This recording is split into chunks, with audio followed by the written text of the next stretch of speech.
j'espère que vous allez bien. Et même si vous n'allez pas bien, dites-vous que vous allez bien. Aujourd'hui, j'ai décidé de faire une vidéo sur l'organisation des déplacements. Si vous me suivez sur les réseaux sociaux, Dolly Makeup, c'est pas si compliqué que ça. Sinon, tu vas dans la barre d'infos et tu verras à mon Instagram. C'est rapide et efficace. Donc, si vous me suivez sur les réseaux sociaux, vous avez vu que ces temps-ci, je me déplace énormément. Je vais parler de l'organisation des déplacements, mais pas au niveau international. Donc, c'est lorsque vous allez, par exemple, dans une autre ville à 1 heure de chez vous. Il n'y a pas d'histoire de visa, de passeport. Vous pouvez vous déplacer librement comme si vous allez faire vos courses. Alors, la première chose que je fais, c'est me fixer un budget. Vous n'allez pas organiser un voyage et dire, maintenant que je sais que ça va coûter tant, je vais travailler pour avoir cet argent. Il y a des gens qui préparent 10 ans en avance un voyage. Mais si c'est un petit voyage, vous pouvez dire, bon, j'ai ce budget de prévu et avec ce budget-là, je vais faire mon voyage. Et ce sont les basiques, hein. L'hébergement, l'hôtel, sinon maison d'hôte, Airbnb, transport, que ce soit avion, vélo, trottinette. Vous rigolez pas la trottinette? La trottinette est payante, hein. Vous croyez quoi? C'est trop cool la trottinette. Parlons transport. Au niveau du transport, si vous voulez, vous pouvez directement aller sur les sites. Par exemple, pour les avions, aller sur un site de compagnie aérienne. Sinon, aller directement sur les sites comparatifs. Ce que vous pouvez faire, vous pouvez directement aller sur internet, taper le nom de votre ville et le nom de la destination. Ensemble, ça vous donne différents billets. Vous allez avoir différents sites, il y a des sites comparatifs. Vous cliquez, vous regardez ce qui vous convient, bien regarder les horaires, bien regarder le prix. Et lorsque vous voyez le prix, vérifiez si ce sont des billets remboursables ou non. Aussi, c'est quelque chose que j'ai compris dernièrement. Prenez votre billet le plus tôt possible. Plus vous le prenez tard, plus il coûte cher. J'ai toujours entendu ça, mais je me suis dit, bon, allez, ça va coûter cher quoi, 2 € en plus. Mais des billets, ça coûte 3 fois plus. Après, si vous n'avez pas de problème au niveau du portefeuille, faites comme vous voulez. Par rapport au transport que vous allez prendre, vous avez les voyages directs ou sinon vous avez des voyages où il y a des transitions. C'est-à-dire que vous allez devoir changer de moyen de transport. Par exemple, vous prenez le bus A, vous allez descendre du bus A pour prendre le bus D. Ou sinon, vous allez descendre de l'avion A pour prendre l'avion D. Mais attention, c'est possible que vous faites la transition dans la même gare et c'est possible de faire la transition dans 2 gares différentes ou 2 aéroports différents. C'est-à-dire que vous allez descendre du bus A pour aller dans le bus D. Mais vous avez vu, le bus A, il est là, le bus D, il est là. Mais ici, là,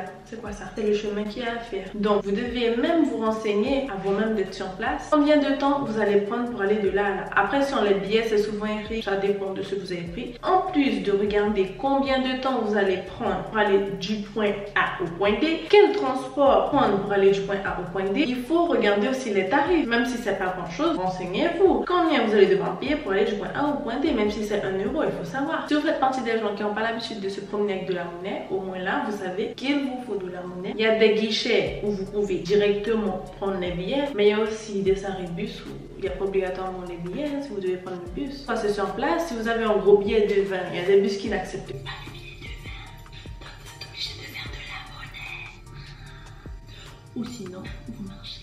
Et le dernier conseil que je peux donner par rapport au transport, même pas que le transport, mais si vous sentez que vous avez un doute, n'hésitez pas à demander, peu importe la personne. Ne dites pas, vous avez honte, non, demandez. Croisez la personne là une fois dans votre vie, après c'est bon, c'est fini. Vous allez lui demander où est le point D, il va vous répondre, après c'est bon. Après s'il répond pas, demandez à quelqu'un d'autre. Il vaut mieux demander à quelqu'un que vous connaissez pas, plutôt que tourner en rond 10 fois et prendre le risque de rater votre moyen de transport. La personne, vous allez la voir une fois dans votre vie, donc vous avez peur de quoi? N'ayez pas peur, dites-vous, écoute, on va lui poser la question, si elle répond pas, c'est la vie, je vais demander à quelqu'un d'autre. Si elle répond, tant mieux pour vous. Peu importe à qui j'ai demandé, je suis tombée que sur de bonnes personnes qui m'ont bien aidé. Je vous connais pas, je me rappelle pas de vous, mais je vous aime quand même.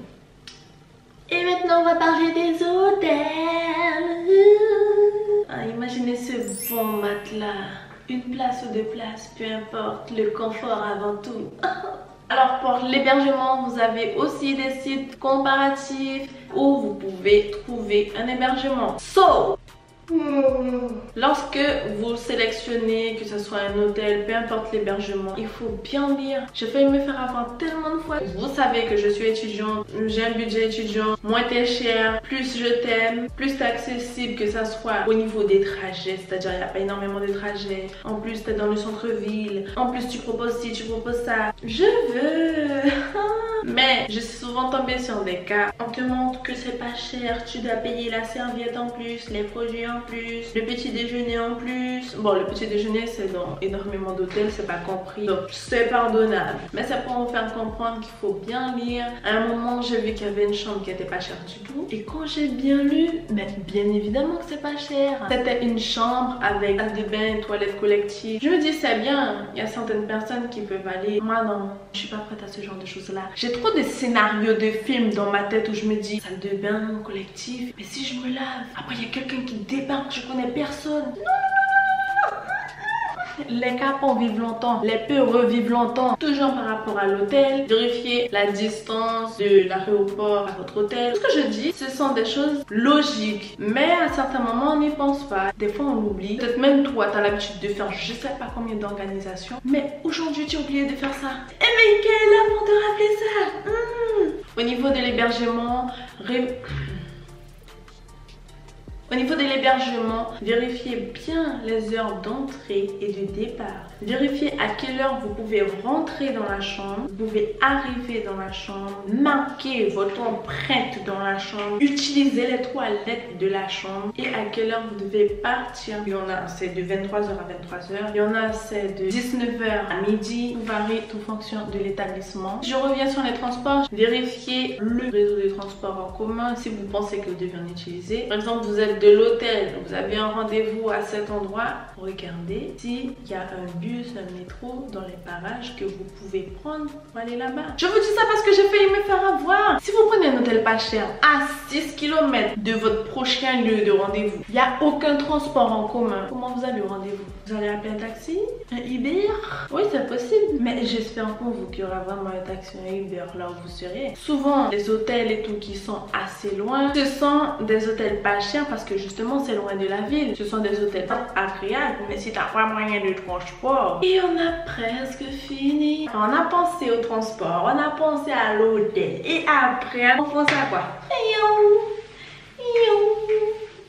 Food life. Vous savez que vous restez 3 jours. Dites-vous que pendant les 3 jours, si le petit déjeuner n'est pas compris dans l'hôtel, vous devez manger 3 fois par jour. Ça dépend de votre alimentation. Dites-vous que dans un jour, j'ai un budget de, on va dire, de 5 €.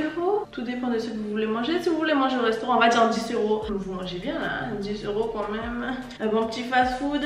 Vous allez finir avec 30 kg, mais ça va, on aime ça. Dites-vous que chaque jour, vous avez 30 € à utiliser pour manger. Vous faites 30 fois, j'ai dit combien de jours? 3. Et encore, si vous partez l'après-midi ou le matin, vous comptez pas la 3e journée, vous comptez juste le petit déjeuner. Et voilà, vous avez votre budget alimentation, budget loisir, ça, j'ai pas besoin de vous dire comment faire. Hein. Vous dites, bon, demain, on va faire du jet ski. Non, vous êtes déjà chez vous. Quelle belle destination pour faire du jet ski. Quelle belle destination pour faire du cheval. Et si vous finissez par être seul, sans portable, sans rien, mais que vous êtes dans la ville, n'hésitez pas à aller dans l'office du tourisme. Parce qu'ils sont là pour vous renseigner, que ce soit au niveau de la restauration, de l'hébergement et des loisirs. N'hésitez pas, le contact humain est primordial après tout. Le portable ne remplace pas le contact humain. C'est moi, j'aurais fait bêtise. J'ai plus rien à dire. Je sais que j'ai oublié certaines choses ou que j'ai pas dit certaines choses. Si vous y pensez en commentaire, n'hésitez pas à le dire. Il n'y a jamais assez d'informations. C'est toujours bien de donner plus d'informations pour aider les autres. N'hésitez pas. Maintenant, on va se dire au revoir. Et on se dit à la prochaine vidéo. N'oubliez pas de liker, d'aimer, de t'abonner. Subscribe, appuie sur la petite cloche et ding dong. Ding ding dong.